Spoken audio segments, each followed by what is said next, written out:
कैसे क्रिकेट जीतने भाई और उनकी बहनों से टिकूंगे आईपीएल 2025 की defending champion royal Challengers Bangalore क्या आईपीएल 2026 में अपना वही जादू दिखा सकती है जो उन्होंने आईपीएल 2025 में दिखाया था ट्रॉफी उठा के। भाई मैं ट्रॉफी जीतने के बावजूद भी आरसीबी की टीम में तुम्हें ऐसी वीकनेसेस जरूर मिल जाएंगी जो कि उनको सुधारना जरूरी रहेगा आईपीएल 2026 में। मतलब आज की इस वीडियो में यही बताने वाला हूं अपने इंस्पिरेशन यानी कि विजय माल्या की टीम रॉयल चैलेंजर्स बेंगलोर के 5 ऐसे बड़े रिलीज प्लेयर जो कि आईपीएल 2025 में कर सकती है और जो करने चाहिए, और 5 बड़े ऐसे टारगेटेड प्लेयर जो कि भाई उनको करना ही करना चाहिए, और आरसीबी से जुड़े ऐसे 5 ट्रेड रूमर जो कि आईपीएल 2026 में तुम्हें देखने को मिल सकते हैं और अपनी स्ट्रेटजी बताऊंगा। भाई वीडियो में बहुत ही मजा आने वाला है, वीडियो को अंत तक जरूर देखना। और भाई अगर चैनल पर नहीं हो तो चैनल को जरूर से सब्सक्राइब कर लो। 1800 सब्सक्राइबर के बहुत पास है और 2K सब्सक्राइबर के बहुत पास है। 2K सब्सक्राइबर पे मैं स्पेशल वीडियो लेके आने वाला हूँ अपने Q&A वीडियो से रिलेटेड। जो भी तुम्हारे सवाल होंगे सभी सवालों के जवाब मैं तुम्हें दे दूंगा एक ही वीडियो में। बढ़ते हुए वीडियो में अगर बात करते हैं रॉयल चैलेंजर्स बेंगलोर के ऐसे 5 बड़े रिलीज प्लेयर जो कि भाई उनको करना ही करना होगा, लेकिन मैं उससे पहले बता देता हूँ आरसीबी की जो वीकनेसेस रही थी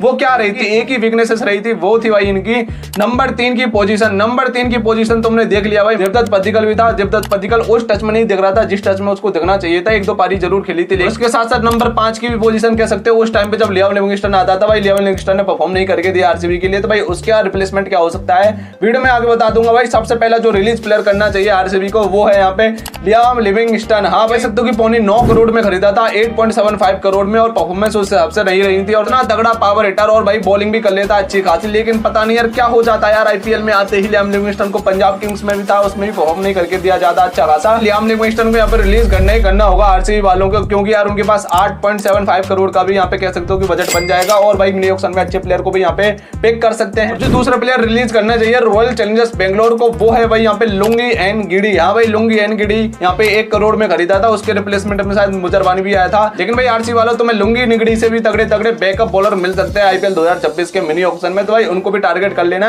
यहाँ पे। लेकिन भाई रिलीज करना होगा लुंगी निगड़ी को, परफॉर्मेंस उसकी नहीं थी, 1-2 मैच जरूर खिलाए थे लेकिन भाई चोटिल भी हो गया था, उसकी जगह पे मुजरबानी है, मुजरबानी को एक भी मैच नहीं खिलाया और भाई आरसीबी ट्रॉफी भी जीत चुकी थी। इसके बाद जो तीसरा प्लेयर रिलीज करना चाहिए रॉयल चैलेंजर्स बेंगलोर को वो है भाई यहाँ पे रशीद दर सलाम। हाँ भाई रशीद दर सलाम को यहाँ पे रिलीज कर देना चाहिए, क्योंकि तुम्हें उसको आईपीएल तो खिलाना ही नहीं है, इससे अच्छा दूसरी टीम में जाएगा तो पूरा आईपीएल सीजन खेल सकता है, उसका टैलेंट वेस्ट हो रहा है एक तरीके से यार। 1-2 मैचेस तो खिलाने चाहिए थे आईपीएल 2025 में। मानता हूं भाई तुमने ट्रॉफी जीती थी आरसीबी वालों, लेकिन यार रशीद दर सलाम जैसे बॉलर को यंग टैलेंट को यार तुम ऐसे बर्बाद थोड़ी कर सकते हो। 6 करोड़ रुपए में खरीदा था, इससे अच्छा तुम रिलीज करो, तुम्हारे पास बजट भी बन जाएगा और भाई दूसरी टीम में भी जा सकता है। उसके बाद जो चौथा प्लेयर रिलीज करना चाहिए आरसीबी की टीम को वो है भाई यहाँ पे नुवाना तोसारा। हाँ भाई नुवाना तोसारा को 1.60 करोड़ में खरीदा था, लेकिन भाई उसको 1-2 मैचेस ही खिलाए, उसको ज्यादा से ज्यादा मैचेस खिलाने चाहिए थे। लेकिन भैया ट्रॉफी भी जीत चुकी थी, अब कुछ कह भी नहीं सकते कि वो प्लेयर खिलाना चाहिए था, ये प्लेयर खिलाना चाहिए था, ये करना चाहिए था। लेकिन भाई यहाँ पे नुवाना तोसारा गलत टीम में फंस चुका था, क्योंकि यार आरसीबी के पास इतने तगड़े तगड़े प्लेयर्स हैं यार, नुवाना तोसारा की तो जगह बनते ही नहीं थी प्लेइंग 11 में, और यहाँ पे बैकअप प्लेयर में भी तुम कह सकते हो कि बेंच पे ही बैठना पड़ेगा अगले सीजन में। इससे अच्छा भाई तुम रिलीज कर दो, दूसरी टीम में जाएगा तो दूसरी टीम की बॉलिंग मजबूत होगी नुवाना तोसारा के रूप में। उसके बाद जो 5वां प्लेयर रिलीज करना चाहिए रॉयल चैलेंजर्स बेंगलोर को, भाई तुम्हें भी झटका लग सकता है नाम सुन के, वो यहाँ पे देवदत्त पद्दिकल। हाँ भाई देवदत्त पद्दिकल के जगह पे बाद में रिप्लेसमेंट के रूप में मयंक अग्रवाल भी आया था, लेकिन भाई मैं बता दे रहा हूँ यहाँ पे मयंक अग्रवाल से भी तगड़े तगड़े तुम्हें प्लेयर मिल सकते हैं आईपीएल 2026 के मिनी ऑक्शन में, तो भाई वहाँ पे नंबर 3 की पोजीशन के लिए तुम वहाँ पे जा सकते हो। भाई ये थे आरसीबी के 5 ऐसे बड़े रिलीज प्लेयर जो भाई आरसीबी को आईपीएल 2026 में करने होंगे रिलीज, और भाई मैं बता दे रहा हूँ अगर इन प्लेयर को रिलीज कर देते तो अच्छा खासा बजट भी बन जाएगा। तो वीडियो में अगर बात करते हैं ऐसे 5 बड़े टारगेट प्लेयर के बारे में, जो अभी 5 प्लेयर हमने रिलीज करते हैं उनकी जगह पे कौन कौन से प्लेयर आ सकते हैं, उनकी कमियों को कौन पूरा कर सकते हैं। तो भाई सबसे पहला जो टारगेट करना चाहिए रॉयल चैलेंजर्स बेंगलोर को वो है भाई यहाँ पे टी नटराजन। टी नटराजन को मैं इसलिए कह रहा हूँ, दिल्ली कैपिटल्स वालों ने आईपीएल सीजन तो खिलाया नहीं था, पता नहीं क्या इशू रहा था, यहाँ पे चोट का भी बहाना लगाया था, लेकिन टी नटराजन फुल्ली फिट था मेरे हिसाब से, उसको खिलाना चाहिए था। दिल्ली कैपिटल्स के भी बहुत बड़े चांसेस है कि भाई यहाँ पे टी नटराजन को रिलीज करते हैं या फिर ट्रेड करते हैं। अगर रिलीज करती है तो भाई रॉयल चैलेंजर्स बेंगलोर को यहाँ पे टारगेट करना ही करना होगा। उनकी बॉलिंग भाई बहुत ही सॉलिड हो जाएगी, भाई बहुत ही सॉलिड फास्ट बॉलिंग, तो तुम कह दो सुभान अल्लाह ही हो जाएगी। मतलब अल्लाह का नाम क्यों ले लिया मैंने, ऑप्शन हो सकता है आरसीबी वालों के लिए। दूसरे प्लेयर को टारगेट कर सकते हैं आरसीबी की टीम, वो यहाँ पे भाई माइकल ब्रेसवेल। माइकल ब्रेसवेल मैं बता दे रहा हूँ बॉलिंग के साथ साथ तुम्हें बल्लेबाज भी धमाकेदार करके दे सकता है, क्योंकि यार लियाम लिविंगस्टन की जो जगह थी नंबर 5 वाली, उस जगह पे माइकल ब्रेसवेल बहुत अच्छा परफॉर्म कर सकता है। भाई आईपीएल सीजन खिलाना होगा। जो तीसरा प्लेयर टारगेट करना चाहिए आरसीबी की टीम को वो भाई यहाँ पे नन अदर देन यानी कि भाई कैमरॉन ग्रीन। हाँ भाई साहब कैमरॉन ग्रीन आईपीएल 2026 में तुम्हें देख सकता है मिनी ऑक्शन में, और भाई बहुत सी टीमों की भी नजर होंगी कैमरॉन ग्रीन पे। ऐसे में आरसीबी वाले भाई पीछे नहीं हटने वाले कैमरॉन ग्रीन को अपनी टीम में लाने के लिए, क्योंकि यार आरसीबी के लिए पहले खेल चुका था कैमरॉन ग्रीन और अच्छा खासा परफॉर्म किया था, मतलब निराश नहीं किया था यहाँ पे। भाई कैमरॉन ग्रीन के पीछे जरूर जाना चाहिए आरसीबी की टीम को, मैं तो कह रहा हूँ बहुत ही तगड़ी टीम बन जाएंगे आईपीएल 2026 में। उसके बाद चौथे प्लेयर को टारगेट कर सकते हैं आरसीबी की टीम, टीम वो है भाई यहाँ पे दीपक चहर। दीपक चहर का मैं इसलिए बता रहा हूँ क्योंकि यार मुंबई इंडियंस से बहुत बड़े चांसेस हैं कि यहाँ पे दीपक चहर को वो रिलीज कर दे। लगभग 8-9 करोड़ 10 करोड़ रुपए के लगभग खरीदा था दीपक चहर को, लेकिन मैं बता दे रहा हूँ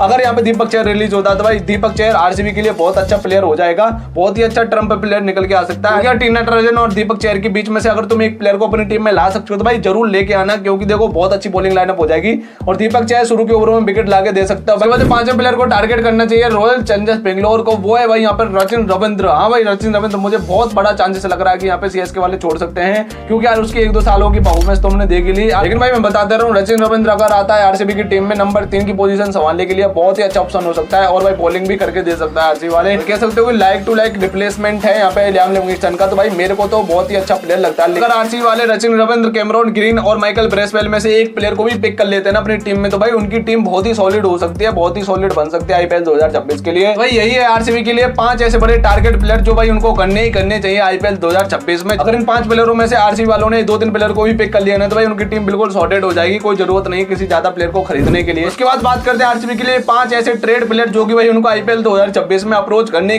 चाहिए, जिसमें कि 2 से 3 ट्रेड रूमर्स भी आरसीबी से जुड़े हुए और भाई 2 ट्रेड स्ट्रेटजी भी है जो कि मैंने पर्सनल अपने ओपिनियन से बनाई है। सबसे पहले ट्रेड प्लेयर के बारे में बात करें आरसीबी से जो रूमर्स निकल के आ रहा है वो भाई यहाँ पे जैकोब बेथल प्लस रसिक दर सलाम को ट्रेड कर देना चाहिए तिलक वर्मा के साथ। भाई ये रूमर्स बहुत अच्छी तरीके से फैल रहा है, हर एक वीडियो में तुम्हें मिल जाएगा। मैं बता रहा हूँ अगर ये ट्रेड हो गया तो भाई नंबर 3 की पोजीशन तो बिल्कुल सॉर्टेड हो जाएगी आरसीबी के लिए, लेकिन उनके पास 2-2 प्लेयर जो चले जाएंगे जैकोब बेथल और रसिक दर सलाम। ठीक है भाई जो भी है मेरे को ये समझ में नहीं आ रहा ट्रेड अगर ये होता है तो बहुत अच्छी बात है दोनों टीमों के लिए, बिल्कुल बैलेंस टू बैलेंस ट्रेड कह सकते हो। मुंबई इंडियंस वाले भी बिल्कुल पागल नहीं है और आरसीबी वाले बिल्कुल पागल नहीं है, तो भाई मेरे को इस ट्रेड की पॉसिबिलिटी ज्यादा कुछ खास लग नहीं रही है। जो भी ट्रेड है वो तुम्हें देखने को मिल जाएगा अगर आता है आईपीएल। दूसरे ट्रेड के बारे में बात करें वो है भाई यहाँ पे वेंकटेश अय्यर का फिल सॉल्ट के साथ। हाँ भाई केकेआर वालों ने अप्रोच किया था यहाँ पे फिल सॉल्ट को कि भाई हमें फिल सॉल्ट की बहुत याद आ रही है, हमें दोबारा से अपना फिल सॉल्ट दे दो। अगर उसकी तुम परफॉर्मेंस देख लो आईपीएल 2024 की केकेआर के लिए भाई 450 प्लस रन का आईपीएल खेला था, धमाका ही मचा दिया था यार शुरू के ओपनिंग पारी में। और भाई कह सकते हो कि आईपीएल 2025 में बिल्कुल वहीं से स्टार्ट किया जहां से आईपीएल 2026 में खत्म किया था, मतलब यार धमाका ही मचा दिया विराट कोहली के साथ शुरू के ओपनिंग पार्टनरशिप में आरसीबी के लिए। वो नहीं लग रहा आरसीबी वाले इतने सस्ते में जाने देंगे फिल सॉल्ट को वेंकटेश अय्यर के रूप में, क्योंकि यार वेंकटेश अय्यर की तुम परफॉर्मेंस उठा के देख लो आईपीएल 2025 की, उसमें ज्यादा पारियां अच्छी खासी नहीं खेली हैं भाई, 144-145 रन के करीब बनाए हैं। वेंकटेश अय्यर का प्राइस भी तुम कह सकते हो कि 23 करोड़ रुपए के लगभग था और मेरे को बिल्कुल चांसेस नहीं लग रहा इस ट्रेड के बारे में जो वेंकटेश अय्यर का फिल सॉल्ट के साथ हो जाए। केकेआर के लिए फायदा हो जाएगा लेकिन भाई मैं बता रहा हूँ आरसीबी के लिए बिल्कुल फायदा नहीं होगा, ये ट्रेड की पॉसिबिलिटी बिल्कुल जीरो लग रही है मेरे को। जो तीसरा ट्रेड कर देना चाहिए आरसीबी को वो है भाई यहाँ पे लियाम लिविंगस्टन का ग्लेन फिलिप्स के साथ या फिर विल जैक्स के साथ। ये मेरा पर्सनल ओपिनियन है, ये मेरी पर्सनल स्ट्रेटजी है आरसीबी के लिए। अगर ये कर देते हैं तो भाई ग्लेन फिलिप्स तो मैं क्या बता दूं यार ग्लेन फिलिप्स के बारे में, क्योंकि यार उसकी बॉलिंग बैटिंग फील्डिंग यार कुछ भी देख लो बंदे की सारा कुछ करके दे देता है, मतलब टीम पूरी स्टेबल हो जाएगी, पूरी सॉर्टेड टीम हो जाएगी आरसीबी की। अगर यहाँ पे ग्लेन फिलिप्स आ जाता है आरसीबी की टीम में पूरा ही मचा देगा, मैं बता दे रहा हूँ। और भाई ऐसे प्लेयर को ये बेंच पे बैठाते हैं गुजरात वाले और सीएसके वाले, बहुत अच्छी स्टेबिलिटी दे सकता है भाई ग्लेन फिलिप्स। अगर ग्लेन फिलिप्स नहीं कर पाते तो भाई विल जैक्स बहुत ही अच्छा ऑप्शन हो सकता है, आरसीबी के लिए खेला भी था, एक सेंचुरी भी जड़ी थी आईपीएल 2024 में। अगर आरसीबी यहाँ पे अप्रोच करती है इन दोनों प्लेयरों को लियाम लिविंगस्टन के साथ तो बहुत हाई चांसेस है कि ये ट्रेड तुम्हें देखने को मिल सकता है आईपीएल 2026 में। लेकिन आरसीबी को अप्रोच करना होगा, दिनेश कार्तिक को कहना होगा भाई स्ट्रेटजी बनानी होगी कि देखो भाई लियाम लिविंगस्टन की परफॉर्मेंस नहीं थी तो इन दोनों प्लेयरों में से कोई ना कोई प्लेयर को तुम टारगेट कर सकते हो। दोनों ही ऑलराउंडर है, दोनों ही बॉलिंग कर लेते हैं, दोनों ही फील्डिंग कर लेते हैं, दोनों ही बैटिंग कर लेते हैं। मतलब यार आरसीबी वालों को और क्या चाहिए, जान लोगे कि आरसीबी वालों तुम मेरे जो चौथा ट्रेड कर देना चाहिए आरसीबी वालों को वो भाई यहाँ पे रसिक दर सलाम का टी नटराजन के साथ। हाँ भाई दिल्ली वाले अगर यहाँ पे टी नटराजन को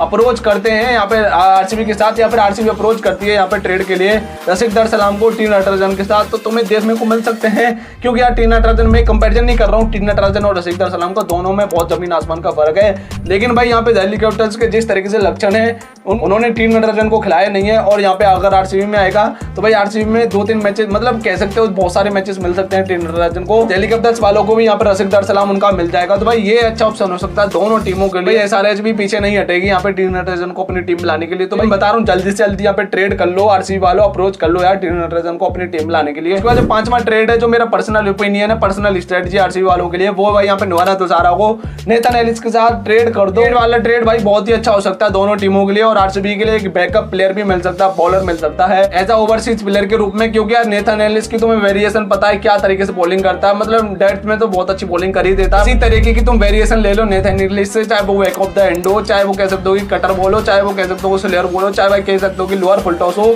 हर तरीके की बॉलिंग करता है यहाँ पे कह सकते हो कि नेथन एलिस। तो मेरे को बहुत ही अच्छा ऑप्शन लगता है अगर ये ट्रेड कर लेती है आरसीबी की टीम, तो भाई बहुत ही अच्छा ऑप्शन लग सकता है दोनों टीमों के लिए। और नवाना तुषारा सीएसके में जाएगा तो बहुत ही तबाही मचा सकता है। तो यही थे 5 ट्रेड प्लेयर जो उनको कर देने चाहिए, जिसमें कि भाई जैकोब बेथल प्लस रसिक दरसलाम का तिलक वर्मा के साथ है पहला, उसके बाद दूसरा है वेंकटेश अय्यर का फिल सॉल्ट के साथ, उसके बाद जो तीसरा है वो है लियाम लिविंगस्टन का ग्लेन ब्रेव्स या फिर विल जैक्स के साथ, जो चौथा है वो है भाई यहाँ पे टीम नटराजन का और रसिक दरसलाम के साथ, उसके बाद जो 5वां है वो है भाई यहाँ पे नवाना तुषारा का नेथन एलिस के साथ। भाई ये 5 बड़े ट्रेड प्लेयर है जो कोई अप्रोच करने चाहिए। भाई यही है आरसीबी के लिए आईपीएल 2026 के लिए स्ट्रेटजी, रिलीज प्लेयर की लिस्ट और टारगेट प्लेयर की लिस्ट और ट्रेड प्लेयर की लिस्ट, जो कि उनको करना ही करना होगा। अगर वीडियो पसंद आए तो वीडियो को लाइक कर देना, चैनल को सब्सक्राइब कर देना। मिलता है भाई अगली वीडियो।